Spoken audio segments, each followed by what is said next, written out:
Saudara, ratusan bacalek DPRA hari ini mulai menjalani tes baca Al-Quran. Pelaksanaan uji kemampuan membaca Al-Quran bagi bacalek akan dilaksanakan hingga 10 Juni mendatang. Kegiatan uji kemampuan membaca Al-Quran bagi bacalek ini merupakan bagian dari tahapan pencalonan bakal calon legislatif di Provinsi Aceh. Kegiatan ini dilaksanakan di Asrama Haji Embarkasi Aceh selama 5 hari, di mana dibagi 2 dapil setiap harinya. Untuk hari ini terdapat dapil 1 dan 4 dengan 246 bacalek dari 24 parpol di dapil 1 yang akan diuji kemampuan membaca Al-Quran, serta 201 bacalek pada dapil 4 di sesi berikutnya.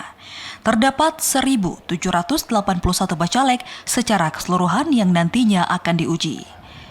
Ketua Divisi Teknis Penyelenggara KIP Aceh, Munawar Syah mengatakan, salah satu pemenuhan persyaratan bacalek di Provinsi Aceh, baik parpol lokal maupun nasional, yaitu mampu menjalankan syariat Islam dengan baik, yang dibuktikan dengan kemampuan membaca Al-Quran, sebagaimana yang tertuang di dalam Kanun Nomor 3 Tahun 2008. Dan masuk sesuai nomor antrian, tidak ada yang mendahului siapa yang mendahului orang lain, tidak sesuai kehadiran.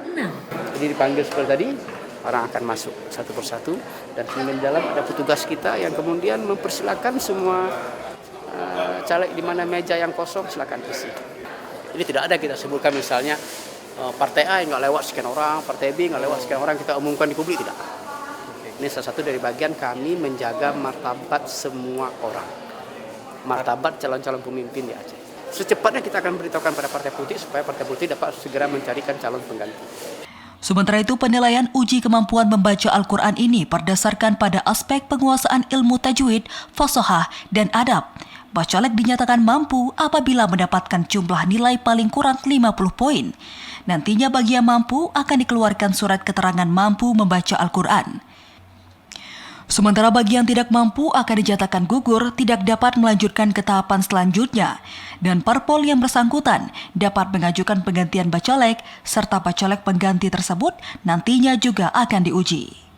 Untuk pengumuman hasil akan disampaikan sebelum selesai masa verifikasi administrasi pada tanggal 23 Juni mendatang. Tim penguji yang terdiri dari kalangan Kemenak, MPU, dan LPTK akan merekap hasil uji tersebut setiap harinya dan nantinya menyampaikan hasilnya ke KIP Aceh. Sementara itu, KIP Aceh akan menyampaikan secara langsung hasil uji tersebut ke parpol yang ada. Tim Liputan TVRI Aceh melaporkan.